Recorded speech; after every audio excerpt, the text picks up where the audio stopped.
This podcast is for you if you want to learn about the wonderful and wacky world of the English language and the people who speak it. If you want to learn English, speak English, and understand different speakers of English, then you're in the right place and you're going to love our podcast episode today. Welcome to English World with Chris Americos. We are a team of language lovers, expert teachers, and native speakers who are on a mission to help people around the world speak English and show the world their true value. We correct mistakes, practice pronunciation, and explore grammar rules while drinking coffee and having fun. So get comfortable, relax, grab a pen and paper, and welcome to the show. Today's episode is brought to you by English Every Day, an unlimited speaking practice program where you can join live speaking practice lessons with professional native teachers 5 times every day. There are a lot of courses on the internet and a lot of useful videos too, but the one thing that is missing for most English learners is practice. And if you need speaking practice, then English Every Day is for you. So click the link in the description or go to chrisamericos.com to learn more today. So we have Kirill with us today from the YouTube channel and other social media platforms. The name is Bearded Linguist, which in English, the Bearded Linguist. And he has quite a nice beard for everyone who's watching the video right now. So Kirill, tell us a little bit about how you got started in teaching and then how that turned into YouTube videos and just bring us up to date. Tell us the story of Kirill, the Bearded Linguist. Okay, thank you very much for such a nice introduction. Yeah, actually, my beard not fine. I need to go to the barbershop because, it's so curlers. I don't know. Well, yeah, I have some beard questions later. Okay, I'm serious. Got it. Okay, sure. Okay, so yeah, my story, the story of Kirill.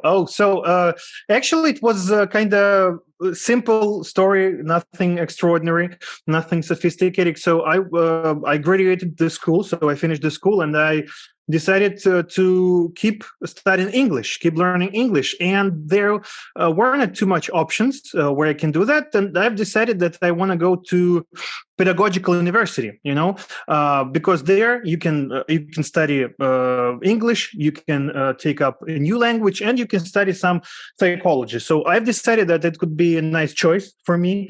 So yeah, and that's what I did, actually. I started to study in a pedagogical university. I take up Chinese and English. So my major is, my major is a teacher of Chinese and English languages. So yeah, that's, that's why I'm...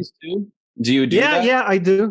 Yeah, I do. Yeah, I don't have a lot of students. And right now, to be honest, my Chinese is so bad, It's because I used to live in China for a while. Actually, that's the next stage of the story of Kirill. After the graduation from Russian university, I took the master's degree in China, in Harbin, also in pedagogical university. But it's called, I don't know why, but it's called Harbin Normal University. But actually, it's in Chinese, it's Harbin Pedagogical University. I don't know what's the point, but yeah. University. And it was normal. And everything was okay. It was fine. Okay. Yeah, actually, I have my thesis to defend the thesis, right? I need to defend this thesis on 18th of May, actually. Yeah, so it's less than a week. Yeah. But taking a break from preparation to do the podcast today. Yeah, sure. Yeah. So, and because of the COVID, I had to get back to Russia, and so I got stuck there. And I've decided to work because, what can I do? I study online, and there is nothing much to do. So, yeah, why not? So I've decided to go to the public school because I have very weird vision, weird appearance of the school in my head. I thought that it would be, perfect. You go to school and everything will be perfect. You will be so respected, the teachers, the one of the most respectful person in the world, right? People in the world. Yeah, that kids, they would listen to me no matter what. Like no matter what. And and of course, my dreams have been destroyed, have been broken by the reality. And yeah, I understood, I realized that it's not that easy, and the salary, it's so little. I don't know if I guess you have a lot of subscribers from the from all over the world, right? So yeah, I don't know if I'm trying to transfer in dollars, so it's what is it? It's like $300 a month. Yeah, $300 a month. For a teacher Yeah. at a public school. Yeah, for a teacher who works in a public school, someone gets 350, and it's kind of They're good teachers. Yeah. yeah. And this is in Moscow, or where are you? Oh no! Yeah, it was in my city, my hometown. It's called Komsomolsk-on-Amur. It's Khabarovsk region. It's like it's in the end of Russia, almost in the end of Russia. But maybe that's also what influenced you to study Chinese, because you're so exactly. Yeah, of course. Yeah, sure. Yeah, that's why here in now I'm currently living in St. Petersburg, and here they don't have Chinese lessons. They don't study it at schools. But in our region and in our hometown specifically, yeah, they almost all schools have Chinese teachers, and all kids study Chinese, and it's like a couple of schools which teach German, but here it's vice versa. It's completely different. Yeah, it's completely opposite.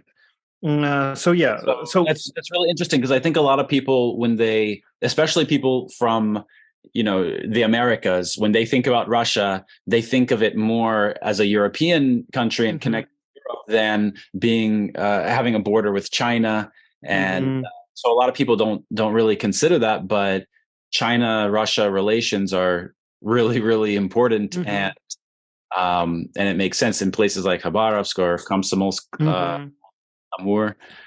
Yeah.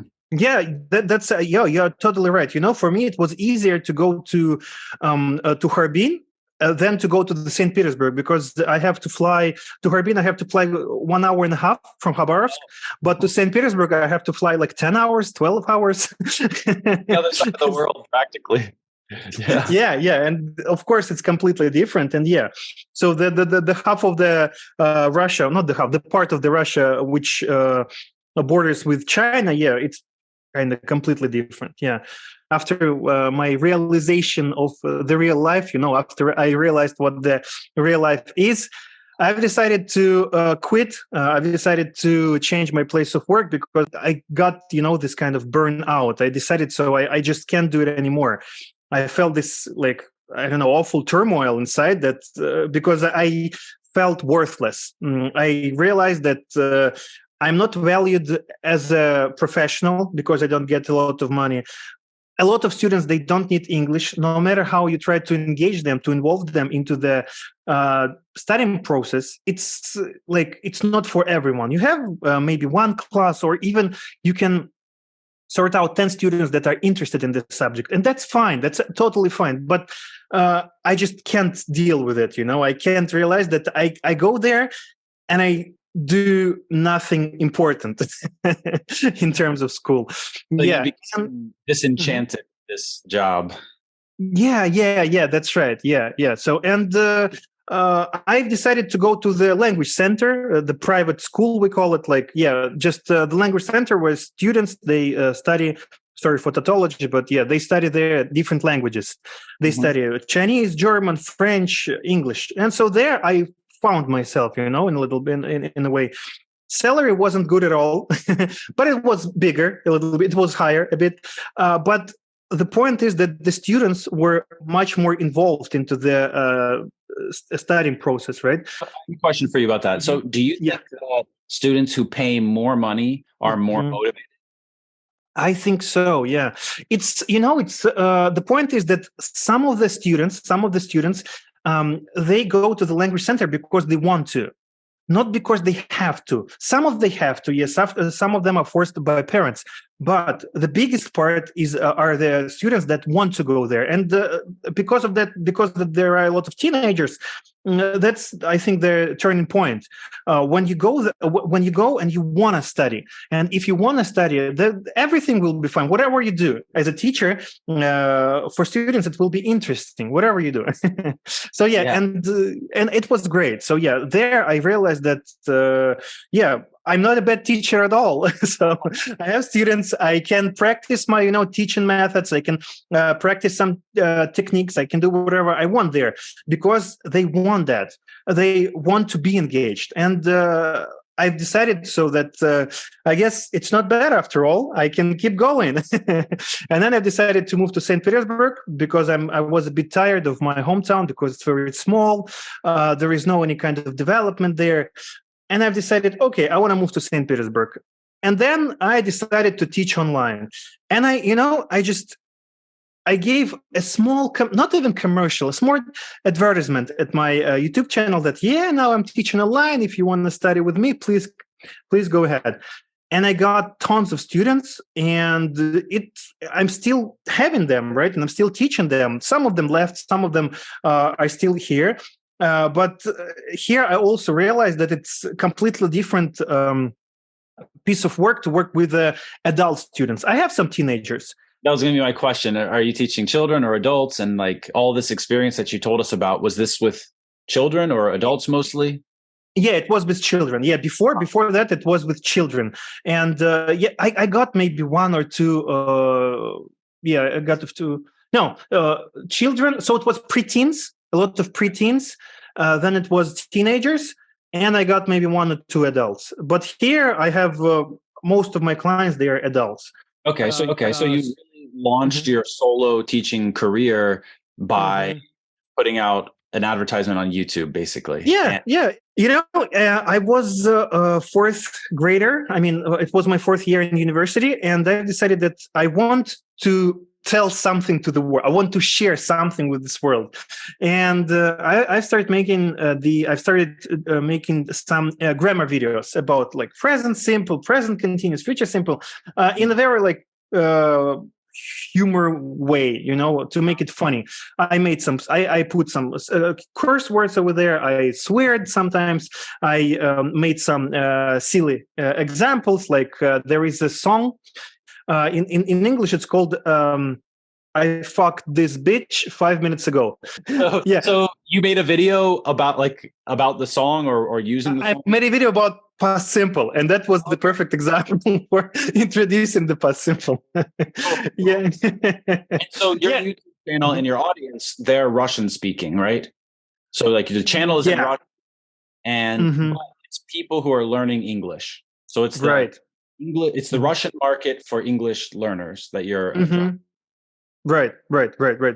Yeah, most of them, they're from Russia, from Ukraine, from Belarus, from Kazakhstan. A lot of people, also there. I've heard that's a small percentage of that, but there are some people who are studying Russian. And they just watch some videos, to practice. But it's small amount. It's not really important for them. But so after that, when I decided that I don't want to teach grammar on YouTube, I decided to try something else.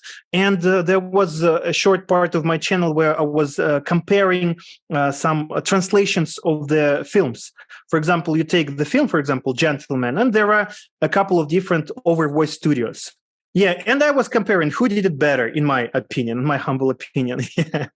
And then I've seen, just ridiculous, like horrifying commercial on YouTube advertisement as well. Yeah, by Alex Rubanov, English Tochka. I don't know if someone knows that, but I guess Russian-speaking people know it for sure. Yeah, he was so annoying. It was too much of him, like a lot of commercials. Every YouTube video you watch, you see his face and his, this...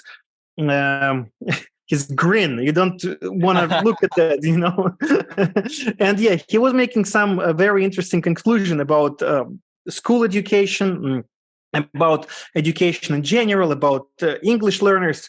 And I decided to look at his webinar, like what he's presenting. Maybe I don't know a lot about that. Maybe I don't really. Maybe I'm not that kind of professional. And I should remind you that I'm still taking the fourth year of university. Right. The fifth year of university. Yeah, and there I was studying a little bit of methodology, right? I knew a couple of methods. I knew, how to teach, but just a little bit. I didn't know a lot of. I wasn't into that so much. Yeah, and I looked at that, and it was so bad. It was horrible. So there were a lot of stupid assumption, a lot of stupid ideas that you need to learn English words through associations. Like there is a word plumber. The plumber, it sounds similar to the word ice cream in English. And you need to imagine that the plumber is taking the ice cream and putting on his face, on his body. And that's the way how you remember this word. Yeah. Okay. So this is a mnemonic device, right? Exactly. For memorizing or remembering information, right? But but the associations were rather ridiculous, and the associations were to connect an English word with a Russian they know and try to visualize the Russian word to learn the English word, basically, right? Because you were saying the example of plumber, because in Russian the flavor of ice cream is plombier or something like that. Yeah, right. So I can see how he got there, but it's kind of maybe it's not the right method to associate the English word directly with a Russian word because then you're always going to be thinking, that English word. You have a very long chain. A lot of links, because the first one you need to remember the English word, then Russian translation, Russian association, and only that, then you will figure this out, and you don't learn how to use them in the real life, because I mean, don't get me wrong, guys. I know that mnemonics, it's also science, and of course it's valuable, and totally we can find that and we can use that in different ways of studying and teaching. That's perfect. But in terms of language, when you need to learn how to speak, learning one word through a lot of links, that's slow. It makes your life even more difficult. It makes your studying process more difficult. So it's easier just to remember either the word or to remember the situation where you can use the word, or, for example, some pictures or some imagination, or some images that you can find out, the real images, like the photos. That is for me, as I think it's much better. Or if you don't want to do that, the translation, the direct translation, is much in my humble opinion, again, is much useful for studying. That's what I think. Yeah. So also, sorry. To say that competition plays a big role in motivating you then, because you want to, like, first it was competition for salary, right? And then it was competition for, like, okay, people are teaching and I can also teach, and then you put that on YouTube and you go to different jobs, and then competition, like, to start your own business and have your own clients and students. And then now you find mistakes that other people are making and you're kind of competing with them. Is that fair to say? Or I've never thought about this perspective, but I guess that's right. Yeah, I think you're right. That's the same for me, that competition motivates me. And so in the beginning, making YouTube videos was all about, like, there's people making videos, but I can do it better. And I'm trying to do it better. I'm trying to explain better. I'm trying to do something a little bit better than what's already there. And then, when I see the opportunity for competition with someone, it really motivates me to just become very active. And that's maybe even one of the reasons why we started this podcast. So I guess, yeah. I think that being competitive, there's nothing bad in being competitive. If you want to be better and you want to improve, you want to have the healthy competition, I think that's great. It's awesome. So and healthy competition, I guess that's a question that'll come up a little later with some of the questions I have. But so with YouTube, it started where you were uploading some videos, you did some critiques of translations of films, and then, or voiceover films, and then you included some songs, some funny lessons, and then we had critiquing courses, right? Yep. So right now, is that kind of where we are? That's where I am. But the point is that I almost don't have anyone left to to criticize. I've made a lot of reviews. I made a lot of videos about other online courses, and in Russia, that's basically it. Maybe I have one or two, maybe three, but then I have to do something else. I will think about it. I'm thinking about getting in some other fields, maybe of YouTube. But right now that's what I do. Right now I'm there. I'm here, and So I'm just, I don't want to. I don't want to say that I'm the best, or that I teach the best, or I have some, some perfect knowledge about something. I'm a pretty stupid guy, to be honest. To be honest, I don't know a lot, and I don't read a lot. And the point is, I know something. And sometimes when people they're trying to show off with some just really stupid ideas, stupid methods, stupid techniques, and at the same time they are criticizing the let's say the traditional system, right? The system that's working right now, where we like the Cambridge. There is no such thing as a Cambridge system, but that the Cambridge books are made with like the lexical approach, the communicative approach, like a lot of different, even grammar translation. But when they say that they have something unique, something that they made, something that they created, and they criticizing everyone else, I think that's kind of lame. And that's why, I came there and tell that, guys, that's not really the way he says. There is some method that are used in nowadays in European and American education, in Russian education, everywhere. And there are some ways that are not really valuable and not very useful for English learners. You can try it, sure, you can, but maybe you can try something here. So now I'm trying to protect the traditional system that that has been created for a while ago, and now it's getting just better and better and better. It's growing, and I'm just trying to teach people how you can use this kind of system to be better, to study more effectively. So those teachers or course creators or sellers who are out there promoting themselves as the best, but also criticizing other methods, you think that opens them up to your criticism? Yeah. The first thing that I was really, I was horrified by that. It was the same with Alex Rubinov, because he was criticizing school a lot, the school. I know, I did it today too, right? I criticized it as well.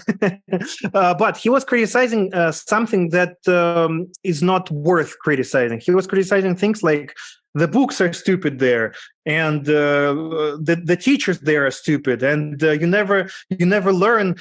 You can never learn English, and you can never speak English because you don't use these mnemonic techniques or something like that. So the point of his argumentation is really, really weird. Yeah, and they are also criticizing like the books, the student books, the things that were the things that have been created and have been developing also for a while. And the greatest minds were put in there, and they were trying to, make something useful, something what you can use in everyday life. They divide it to the levels. So every single student, when you can put him to the specific level of his English, and there he can find something that is useful for him. Otherwise, the guys that criticizing this system and the Cambridge, the Oxford books, they just present grammar, and they don't want to teach how to speak. But what they say in the promotion is vice versa. They say, we're going to teach you how to speak. We are going to teach you how to commute.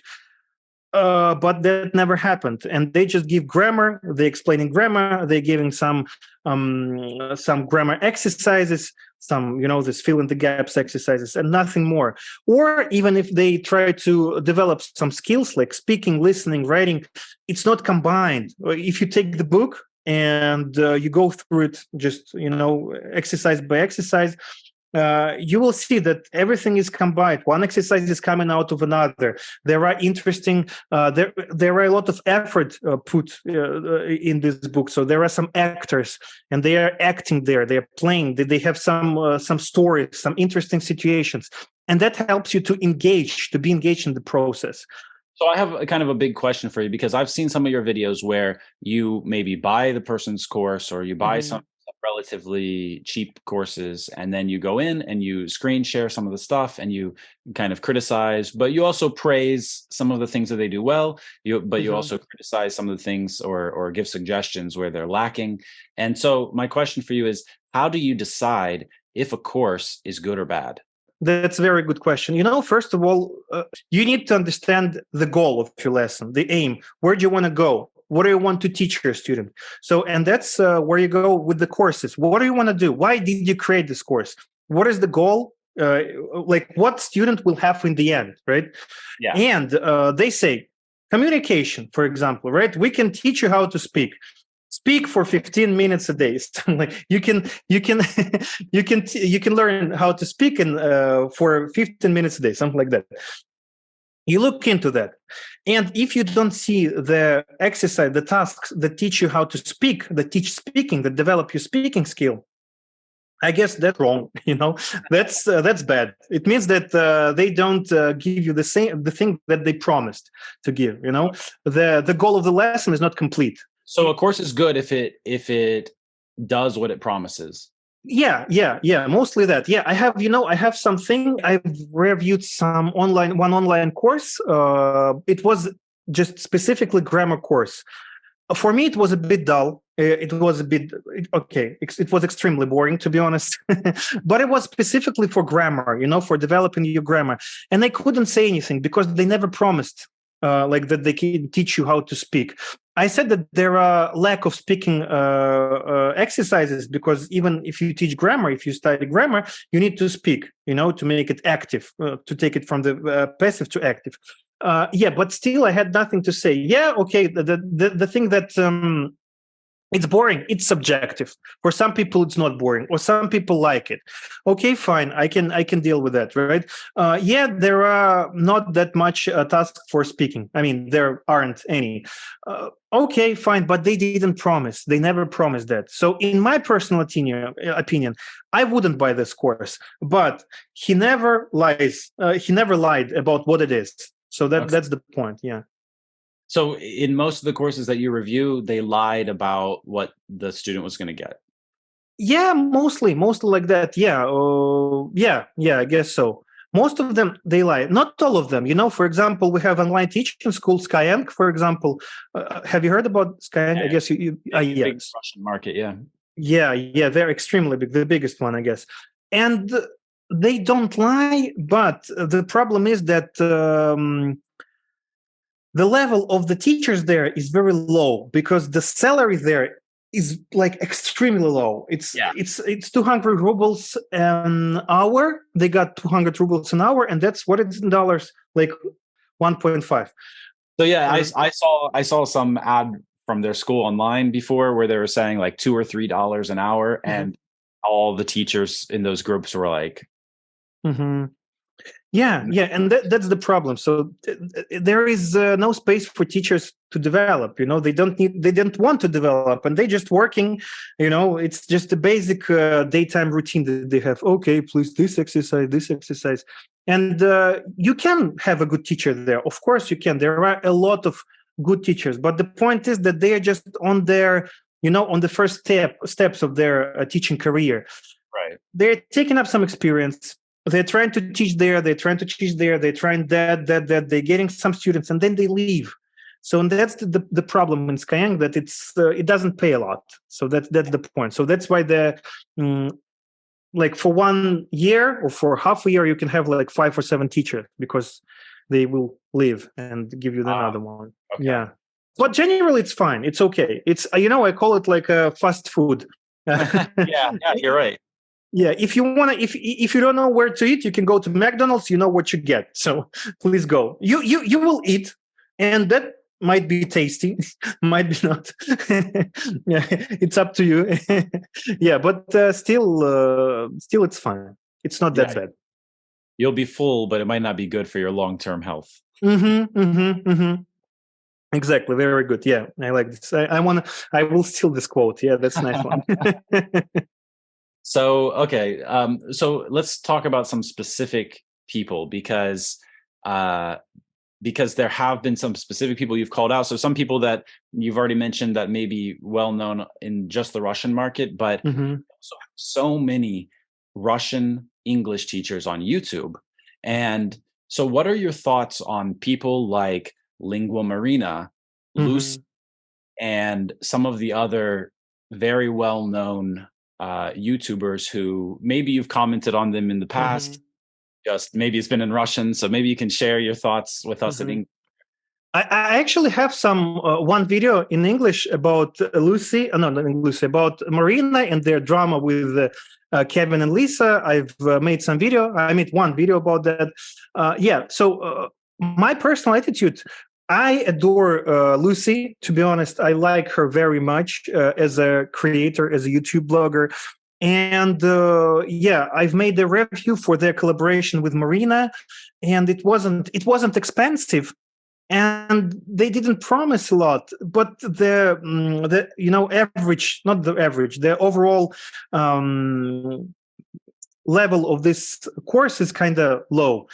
And I've said that, and Lucy, I was so surprised, but she found out this video. She translated it by herself. She was using some kind of AI to translate it, And then she texted me like, "Oh, Kirill, thank you very much for review. There was like, I will correct some of the things." And then we communicated for a while, a little bit. So yeah, Lucy is great. Yeah, and I knew that she's amazing. And her own course. About listening, to improving listening, I actually said that it was kind of fine. It was good. It was good. So I adore Lucy. Lucy is great. I like her very much. Shout out to Lucy if she watched that. Yeah, and as for Marina, that's a very controversial person for me. I adore her not attitude. I adore her productivity, let's call it this way, because she has 3 very successful channels. She has 2 kids, and she looks amazing, and her English is very good. I'm jealous of her English. That's for sure. I like her English very much, and I like her videos about United States, for example. I like her shorts. It's very interesting. But when it comes to teaching, I didn't know a lot about her free videos, but as I told you, I had some reviews on her courses, and that was not okay at all. It was very, very low. Like the quality was very, very low, less than average. As far as like design of the learning resources or the website, the content, like the content, what she's teaching. Yeah. So the first what I was reviewing was the course from intermediate to advanced. No, from a beginner to intermediate. From beginner to intermediate for 3 months or something like that. And and it was there was just again grammar videos recorded in Russian, and that's it. For practice, you got some tests, just some tests. So you click. So no speaking, no listening, nothing. I don't think that's the way you can overcome this plateau, to become intermediate, or even from beginner to elementary or to pre-intermediate. It doesn't work like that. As for Marina, she was giving some advice there, and it was fine in this course. She gave some useful advice, but it was like the lesson. So you have present simple lesson, then you have some vocabulary lesson, and then you have Marina, who's just giving some advice. I don't know, what was it, like read books, and I don't know, watch TV, like shadowing. Yeah, you can shadow some movies that you watch to improve your accent, something like that. pronunciation. And without practice, for me, it's worth nothing. So that's what I said, that, yeah, the videos are good. The quality of picture is good. Marina is great there. Her coworker, Venyapak, is also great there. I like them very much as a content makers. But as for the course, that just, that's... it doesn't keep up the standards of good education at all. So, yeah. That was the first course that I reviewed, and the second one was the collaboration with Lucy, and it was about, I forgot what it was. It was about some useful phrases, some useful collocations, some useful idioms, as far as I remember. Okay, so to say, very good idioms. They are modern, they are used in the modern language. They're used by native speakers. So, and that was great that the part of that was for American English, the part of that was for British English. And it was nice. There were good videos. The quality was good. The content was good. Everything was good. But again, almost no practice. But it was like, I don't know how I paid for that. It was very cheap, very cheap. I don't remember, maybe $20 or something like that. It was extremely cheap. So I said, yeah, the videos are fine, but I don't know. It's just, it's not their education, it's edutainment. Yeah. You watch it, yeah, but you feel kind of nice, but you will learn nothing. Or if you learn, that's your responsibility. The learning is your responsibility here, your field of responsibility. You need to find out the situation where you can use these words. You need to find out the the other learners where you can use these phrases. Or maybe you can, right now we have ChatGPT, you can create some exercises, with ChatGPT and do them by yourself. Yeah, but I think when you buy the course, it should be included in the course itself. I think that's my opinion.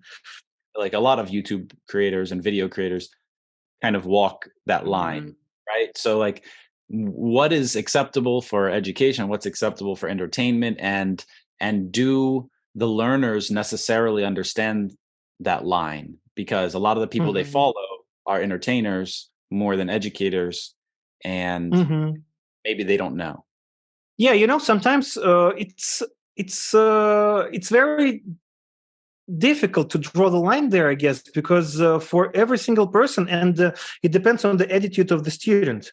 If student realizes that that's the video, I will watch it, I will find out some interesting content, I will find out some interesting pieces of vocabulary, of grammar, and then I'm going to practice it. Yeah, sure, why not? I guess this is very close to education, right? We can, we can. But if someone tells you that due to this video, you're going to speak English like at this level, for example, due to this course, but then he gives nothing in return, so you don't have any practice there. He doesn't give you the full, like a lot of tools to develop your skills. I think that's mostly entertainment. Okay. When you just watch it, you feel fine. A lot of marketing kind of works like that, though, right? They say, we're going to help you solve this problem. Watch this video. They watch the video, and then at the end of the video, it says, now here are the resources that you need to do the thing, but you have to pay. Yeah. That's okay? I guess. Sure. Yeah, I guess, why not? Yeah, why not? That's cool. Yeah, I can't draw the specific line there to say what is entertainment and what is education. I think that my videos, for example, when I was just started to record the videos, they are completely entertainment. I think that's a complete entertainment, because I didn't give anything for them to practice. I just I record the video. It was funny. Maybe they took up something. Maybe not. I don't know. And it's not my responsibility there. It was free video. I gave it. They have fun. They had fun. That's it. So that's everything else is just up to you. And I guess, yeah, but in the courses, I think that the criteria should be a little bit more strict there. So circling back to the topic, kind of mentioned it earlier. There's a lot of Russian English teachers on YouTube. Why do you think there's so many? and especially ones that are very visible, like with with a big following. I mean, you've got what's her name, Anna, English Fluency Journey or something like this. She's Russian. You've got even Kevin and Lisa. Lisa's Russian speaking. You've got Marina. You've got a decent number of Russian speaking people who have big followings as English teachers on YouTube. Why do you think that is? Like, how did they, so many of them, break out of just the Russian market and become attractive to so many people around the world? I have no idea, to be honest. But we can look at some specific people. For example, Marina or Venya Pak. Their level English is like very good. They speak very natural, and a lot of people, if they're not native, they can't hear their accent at all, and they can think that that they're natives, or at least very close to native. For example, I can't find anything to if I didn't know that they're Russians, I would never say. I would never say that. Hadar, Sorry? yeah, Hadar too. Her like, it's impressive. It's great. It's amazing. And I think the point is that if a person has this good of a level of English, I think it will attract a lot of people from all over the world, I guess. But I don't really know. I think that it also depends on the content that they make, on the videos that they shoot, that they record, because their videos, they're kind of cool, to be honest. It's good. The quality is good. Everything is nice. So I think that it depends on this mixture of different criteria. You need to sound good. Your English should be good, and you have to do something interesting. And but I don't know why they are specifically from Russia. I think there are a lot of different teachers from all over the world. A lot of polyglots there. Luca Lamprieri, for example, Steve Kaufman. Yeah, definitely. Just it's interesting that there's like this percentage of the top YouTubers who are Russian speaking. Like you have I think the top channel is in Hindi, and then the next one is in Arabic, or maybe it's vice versa. And then you've got Lucy, and then you've and then you've got Marina up there in like the top 10. And so like, as you keep going in the top 50, there's at least like 5 to 10 Russians in the top 50. Whereas most of the other groups, like you've got you've got like 2 or 3 big Indian channels. You've got like 2 big Arabic channels, and then a lot of the other ones are native speakers. And then, so it's just interesting, you know. What do you think? Why is it so? What do you think? I don't really know. I have no answer there. I think that the situation might be different if China had full access to YouTube. But I think that the Russian learners and Chinese learners, I think, are very similar in the way that they are very rule and grammar focused, and they're kind of taught that from school. Like, there's the right answer, you have to find the right answer and give the right answer, and that's the mission. And so like there's pluses and minuses to that. And so I think when they go online, they gravitate towards people teaching rules and grammar and things like that. Yeah, that makes sense, actually. Yeah, I guess yeah, that makes a lot of sense. Yeah. I guess so. But it probably doesn't explain this situation fully, right? So but yeah, I think you yourself, as a Russian speaker, Russian person making videos about English, you're in this category too. Right? So so what do you think is different about like Russian English teachers? Is there a difference? Is there something that you've noticed that's different about most of them? Or you mean between native English teachers and Russian English teachers? Well, that's a good question. Like, what even is a native teacher, and does that even matter? For me, no, I don't think it matters at all. You know, if we speak about teachers, like real teachers who have classes, who teach, I don't think it's important. I think here the knowledge is important. Not just the knowledge of the language, but the knowledge of the teaching, the knowledge of methodology, right? And we have a lot of native speakers who travel around the world, and they teach in Asia, for example, in China, in Thailand, like a lot of countries, in Vietnam, and they don't basically know how to teach. That's great that they're, that's just the native speaker. And that's it. That's cool. That's great. That's also makes sense, I guess. And it also you can have a lot of advantage there. You can take a lot of advantage from this kind of teacher. That's great. And I also, for example, I like to speak with native speakers on some different platforms like italki, Cambly.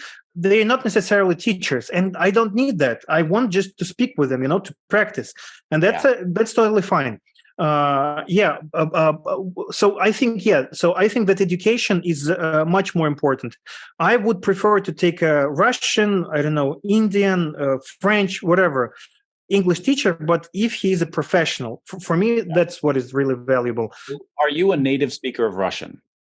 I am. Yeah, I am. Am I a native? We've spoken Russian to each other. Am I a native speaker of Russian? First, I thought so. Yeah, When we spoke, you understood. Yeah, I realized that you aren't. Yeah, I realized that you aren't. So, like, what are the criteria to decide if someone's a native speaker or not? Because this question comes up sometimes. Sometimes people will watch my videos and say, "Oh, you're Russian." Maybe they see Chris Americo's name and they're like, "Oh, that's a Russian thing." Maybe they, for whatever, they know I live there and they fly. But so like this question comes to me a lot, like, are you a native speaker? And so a lot of people's expectations of what a native speaker should be, they're not exactly, they don't have a full understanding of what that really. So for you, what does it mean to be a Russian native speaker? When it's your mother tongue, when you were born in the country, right? Or when your parents are the keepers of this language. When you speak this language from the birth, you might be bilingual, and even if you, for example, sometimes, you sound like native-like, and sometimes when you speak Russian, you can't figure if you're Russian or not Russian. But still, sometimes as an immigrants, as a holders of this of this language as a second language, we got some problems to not problems, but we have something that a native speaker can figure out. Something that native speaker can, when he can realize that you're not when you weren't born there, or that your parents are not the holders of this language. So I think when you start talking this language when you are 2 or 3, so when you started to talk this language, you're a native speaker. And if you still were practicing it during the childhood, I guess you're a native speaker. So, for example, sometimes people will be like, "Okay, Chris, where were you born?" I was born in Germany. And they'll say, "Oh, you're German." Can you speak German? No, I could never speak German. I've never had a German passport or anything like this. Both my parents are American. My father was in the military, so he was living in Germany time when I was born. So no, you're not a native speaker. Of course, you can be born in any kind of country. But for example, right now we have a lot of people from Syria, right, and from other countries in, for example, Europe, in Germany again, right. But their parents, they're from Syria, so definitely this person, if he goes to the German school, he will be bilingual. But he will be the native of his parents' language, and he will be the native of the German language only if he started to practice it when he was a child, like the kid. And you also can be the polyglot from the birth. For example, we have a reporter, Russian-American reporter, maybe you've heard about that. His name is Vladimir Posner, and he was working. His father is French, his mother is Russian, and he was born in the United States. So he's the native of 3 languages. He speaks perfectly in all of them. Yeah, I've seen his interviews in English, and definitely, that's good that you said this about the parents. So maybe the parents is the main criteria, or maybe some children don't have parents. Maybe the people who they grew up with raised them. Yeah, sure. But there are also the situation where parents, they don't talk their native language at home. Yeah. And they try to build their house as, for example, I don't know, American house, and they speak only English at home. So that's why the child won't be the native of some other language. Yeah, we have a lot of examples of that here in Florida. We have a lot of Russian friends who have kids, and some of them try to keep Russian as the main language in the household. But the ones who are married to Americans, they have this issue of what's the main language in the house. And so in our house, because I'm also married to a Russian girl, and so she just speaks Russian with our daughter, and I just speak English. And that's amazing. So if she asks my wife something in English, my wife will be like, "What?" And yeah, and so we really saw a boost in her Russian skills when she went back to visit her grandparents in Russia. Left her with the grandparents for a few days alone, and she was saying something like "go away" or "go away" or something like this. And Dedushka, her grandpa, thought she was saying "davai," like "let's go." And so she quickly learned if she wanted to get her way, she had to change. So, but yeah, we have a friend who father's American, mother's Russian, and she tries to speak Russian to the little girl, but she always answers in English and says everything in English. And so like now she might understand what her mom says, but she doesn't speak Russian. And when my daughter and her play together, they play in English, even though they're both Russian. Nice. Great. So yeah, definitely I think the household language is a big one. And I know a lot of people who live outside of English speaking countries, they might try to do that. Maybe in Russia, some families that I know there. Yeah. The wife maybe speaks Russian with the kid and the father speaks English at home with the kid, and they try to build English from the beginning. Yeah, we have a lot of, in Russia, we have a lot of people from Caucasus, right? It's called Caucasus.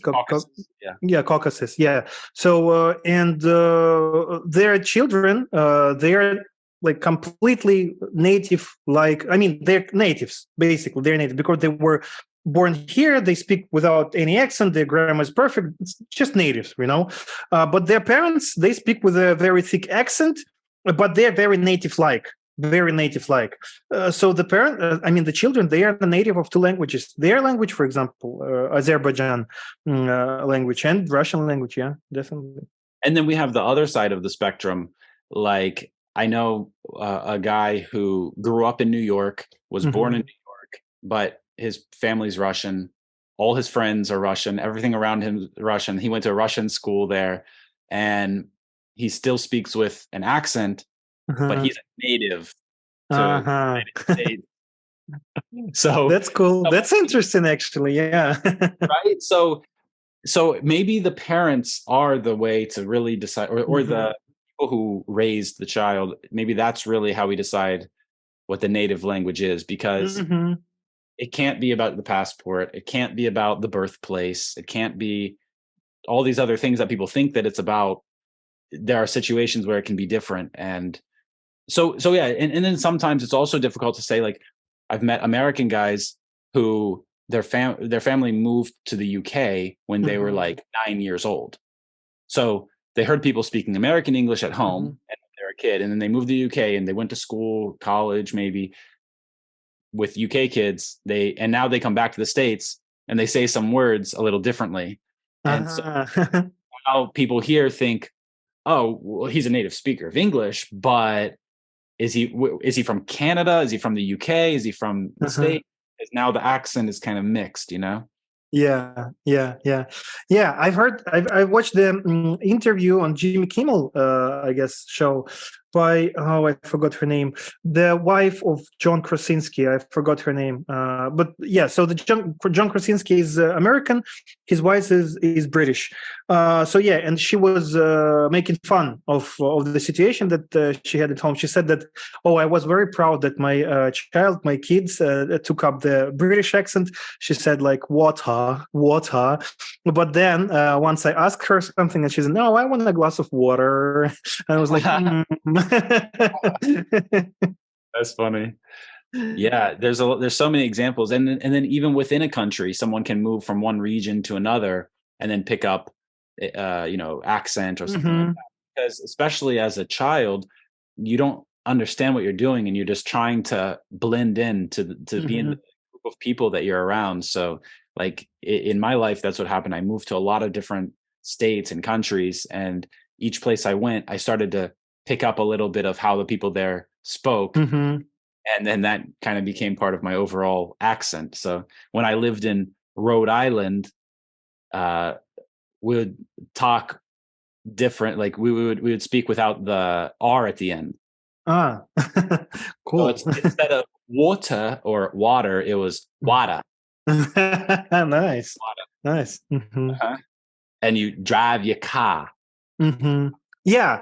There is a TikToker that's rating my girlfriend accent.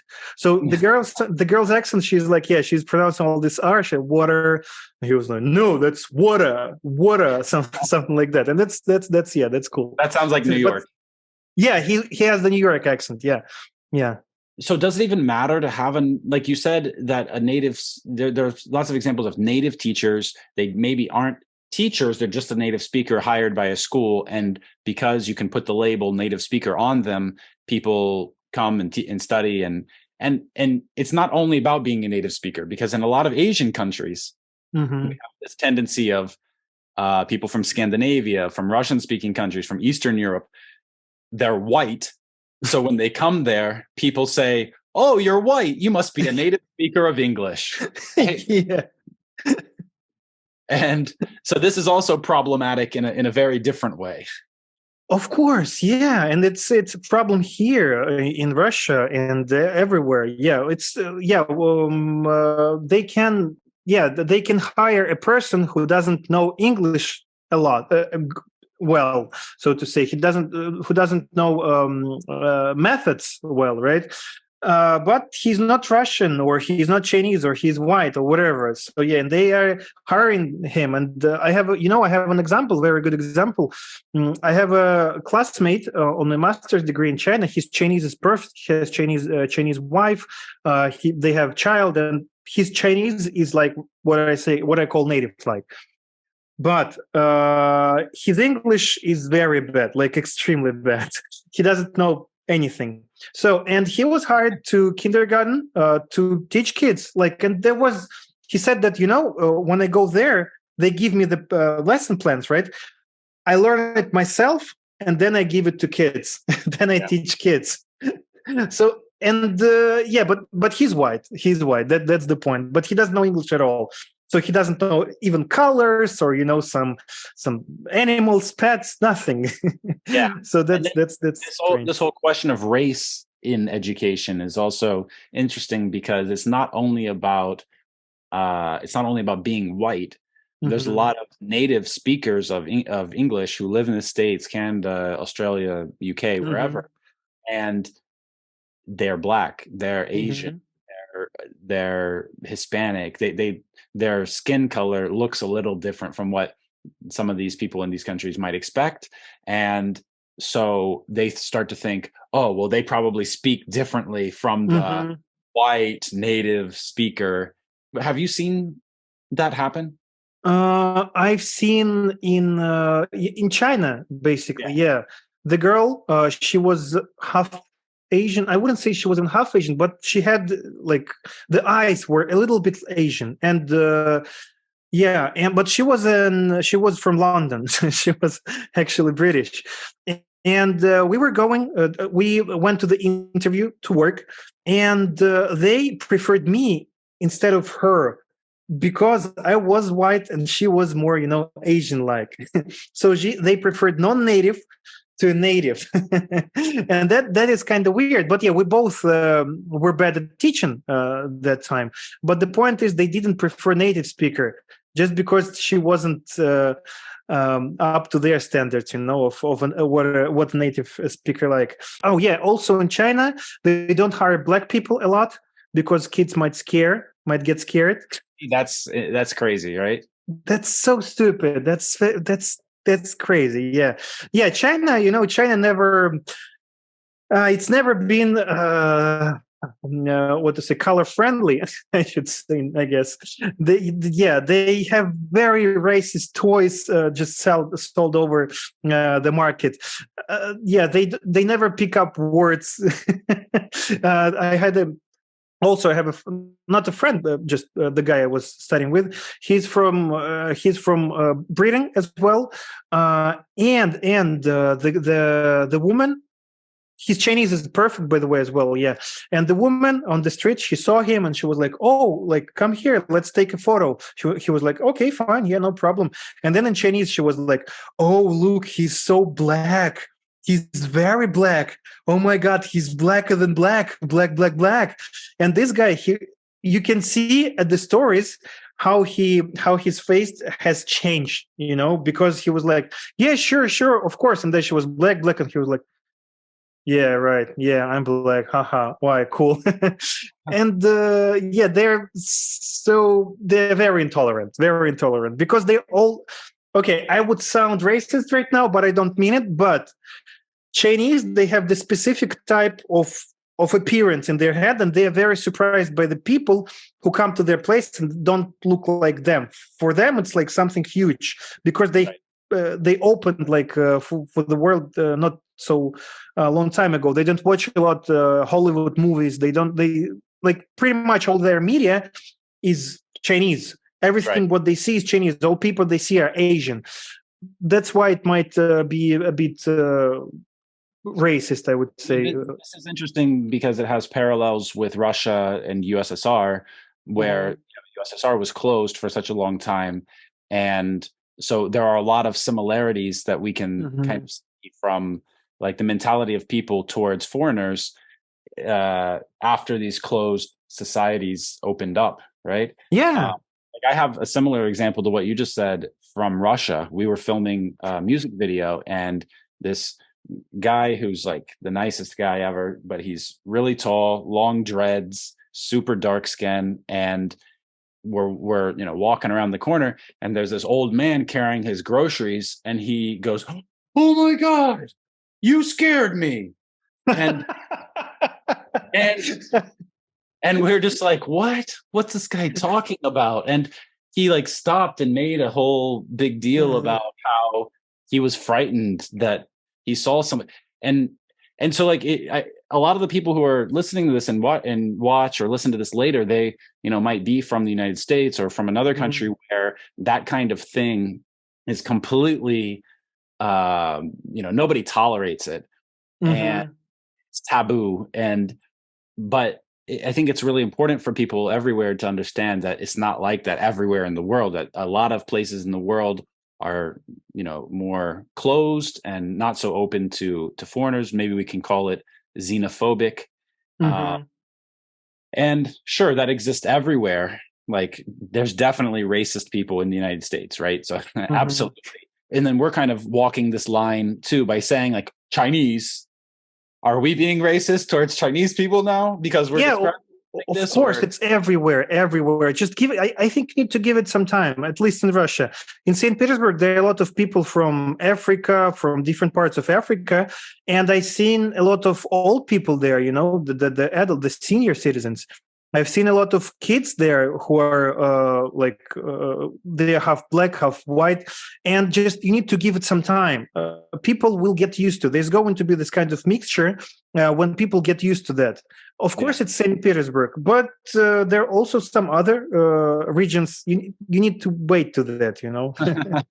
Yeah. And the same with China, I guess. The same thing. I guess the main point here is that no matter what group of people we're talking about, that whenever we make generalizations and stereotypes, that it's never going to be 100% correct, right? Like we can share experiences. Like you told the story about in China, I told one about in Russia, but that definitely doesn't mean that it's about all Chinese people or all Russian people, right?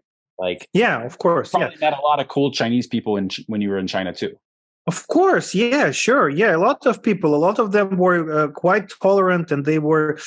I would call, I to be honest, call these people kind of Europeanized because they look up into the European and American culture, and the Russian culture, and that's why they a little bit more open to the world, and they know about the world a little bit more, and it's easier to communicate with them and easier to have fun with them. Mm-hmm. So, as I said, give it a time. I guess so it depends where they get their information from. Yeah. I guess so. Yeah, I think so. What role do you think people having access to information and being westernized? What role do you think that has played in the current situation with Russia and Ukraine? Oh, that's I guess that's very difficult to say right now because even in Russia we don't have a lot of different opinions about that, like because all different medias, they are being closed and they were closed. But yeah, you can find some other information from Western newspapers, from Western channels. Also, I've seen a lot of not a lot, but some of American militarists who were trying to analyze the situation and giving the possible outcome, and it's pretty interesting what they think might happen, what might not happen. And yeah, I think of course, if you don't speak English, you will get only one point of view, I guess. Mostly you will get one point of view. You will get some other side even in Russian media, but it's a little, yeah. If you watch only Russian sources of information, you will get only one side of that conflict. Mm-hmm. I guess. But I think some people who are really patriotic and really, really believe in what their country does, they might think, well, my language is a higher source of truth than another language, right? Like I mean, I think everyone kind of feels like that on some level. Like if I read something in English, I'm going to understand it more deeply. If I read some things in Russian too, and I feel comfortable understanding a lot of it, but still, like if I have the option to read one or the other, I read the Russian just to see the other point of view. But some people don't have a second language, right? Don't have a so maybe that's the thing, is like English can connect people and open up other sources of information, but some people will be very skeptical of that because English language news and information will be controlled by the people controlling English language media everywhere. So so I think some people are skeptical of that, and that's why they like, well, if I'm Chinese or if I'm Russian, then English speaking media is kind of showing the opposite of what we're saying, and they're kind of our enemy. So like, there's going to be stuff that's not true if I look there. So why should I? Right? Maybe some people think that. Yeah, I agree, but totally. Yeah, when you watch, when you know only one language, and when you look into something that is written in your language, of course you will believe it more. Definitely. Yeah, but also, the problem is that people who don't know the other language, they are in some kind of a vacuum that doesn't let them see something else, and they won't believe it at all. They don't have the option to look at the other part of that. Of course, there are some translations. Of course, you can find something like that. But it's interesting to look, people who are independent, because a lot of people, they are engaged in this conflict, and a lot of information that you get from both sides, it's not 100% truth. Not from anything. And it's interesting to watch people who are trying to be independent, who are trying, to analyze it with a cold head, to say what might happen, what might not, without their personal attitude. And unfortunately, I never seen anything like that in Russia, in Russian medias, even in the medias that are opposite to what the Russian government is saying. And unfortunately, or fortunately, I don't know, you will get more information if you use different sources of information. You don't have to believe everything, but I think you have to look at both sides and look at everything. Absolutely. Do students even need a teacher in the 21st century?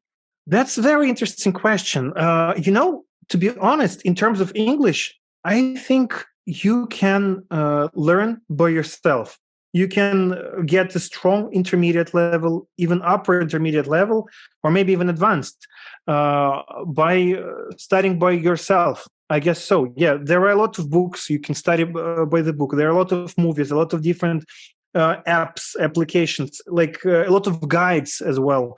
So basically, yeah, you can. You still need the person to study with, for example, a study buddy, or sometimes you need to practice it with someone, some pieces of vocabulary or pieces of grammar, or just practice speaking with someone. It might be native speaker, might be not native speaker, but you need someone to talk to. Yeah, it might be some speaking clubs. But what we say when a teacher has the important and the main role in the student's development, nowadays I think we passed it. What do you think? I think that a teacher plays many roles, and one of the roles is that of accountability partner. Also the role of motivator. Like the teacher can motivate the student, and just having a class in your schedule, in your calendar with a teacher already kind of motivates you to be like, I don't want to look stupid. I should do my homework. I should show up. I should be ready. So I think those elements are really good. And I think that the more that technology advances, the more valuable human connection and community will become. And so that's like, it's not that humans are going to be unnecessary or something. Like one quote that I like to repeat is, AI will not replace you. A human using AI will replace you. Yeah. Definitely. So I think the teacher of the 21st century, or the teacher of our modern age, needs to use technology. And so like maybe the teachers that we used to have won't exist so much, but a new kind of teacher who uses a lot of technology to quickly share information and to quickly do things that took a long time before, I think that teacher can be a really great teacher. Yeah, when I said that we passed it, I mean that you have an opportunity to study by yourself. But of course, if you have a teacher, it has a lot of advantages. You can get a lot of advantage from that. But I think it's not necessary right now. It's not a crucial thing right now. You can have it, you cannot. If you have it, you have a lot of advantages. But if you don't want to pay for a teacher, sure, you can find some other. One person, my not friend but subscriber, once said a very good thing, that if you have money, you save time, but you don't have time, you spend a lot of. Or if you don't have money, you spend a lot of time for that. So the same with the teacher. If you have money for teacher, sure, it saves some time, definitely. He gives you the strategies. He can give you interesting tools. He will motivate you, as you said. Yeah, that's right.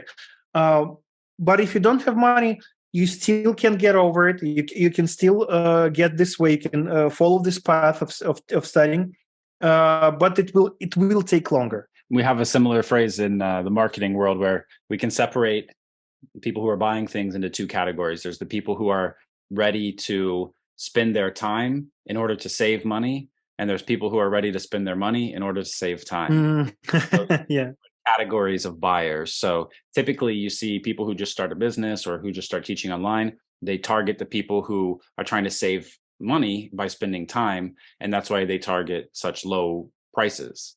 That's what those people are looking for. What can I spend a little bit of money on, spend a bunch of my time on, and get a result? And then whether or not they actually spend the time is questionable, right? Because a lot of people buy courses and just don't even start or give up after the first day. But then on the other hand, you've got people who are ready to spend money to save time, and they're ready to pay a higher price so that they can be guaranteed a faster result. It's good to think about that. Like, do you really need lots of people paying a low price, or would it be better for you to get 2, 3, 4 people paying a high price? You could probably serve less people better. Yeah, I agree. Yeah, that makes sense. But I think even if you pay a lot of money for like a professional, right? I think you still have um, some little things that you have to pay for. For example, yeah, I think that it's not enough. For example, if we speak in terms of speaking practice, it's not one teacher is not enough. Never. I think you have to find something else for that. You have to find some study buddies, or maybe you can pay a native speaker to talk to, as I told about italki. So I think that when you have a teacher, it doesn't mean that that's where you're studying. I mean, that's where your ways of development have stopped. So that's you have some other things that you need to develop, and you have some other ways where you can again spend your money and try to learn something, where you can achieve something in your education. Yeah. Awesome. We've been going for so long already, but I have one last question. Okay. How long did it take you to grow the beard? Okay. That's a very nice one. You know what? I think it was September-ish, something like that, or maybe in last summer. Yeah, I guess it was kind of year or something like that. About a year? Yeah. I was trying to trim it sometimes, trying to make it the form there. But now I just gave up on that. I still want it to be a little bit longer. Then I go to the barbershop, and then they will do, the form, the structure. I thought you were just trying to fit in when you go to the Russian Orthodox Church. Yeah. I want them to give money to me,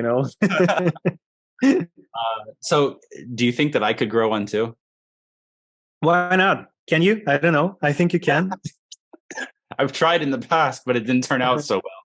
I had Really? to cancel the operation halfway through. Yeah. And how do you take care of your beard? Oh, I wash it. I brush it. I wash it. That's it. Special shampoo. I do have some. Yeah, I do have a shampoo, and then I have some, some balms and some oils for that. And sometimes I use it like this here. It's there. So sometimes I use it, but sometimes I forget to use them. But yeah, when I need to go somewhere, I use the balm for my head, for my beard. Yeah, and sometimes I use what do you call it? The thing that makes it for me, grease. It's called grease. Yeah, right. It's called grease. Am I right? Yeah, I think so. I haven't used it recently. Yeah. Mine is staying in place right now. So. Okay, got it. And tell everybody how they can find you. Yeah, if you guys are Russian speaking, you can find me by my nickname, Bearded Linguist. If you guys are English speaking or not Russian speakers, I think it will be boring for you to look at my channel because you won't understand anything. But I have a couple of English speaking videos. I have the review on Lingoda, by the way. If you use Lingoda, you can watch it in English, but then you can leave the channel and unsubscribe. Kirill, thank you so much for taking all this time to come on the podcast and have this chat. It was really, really interesting.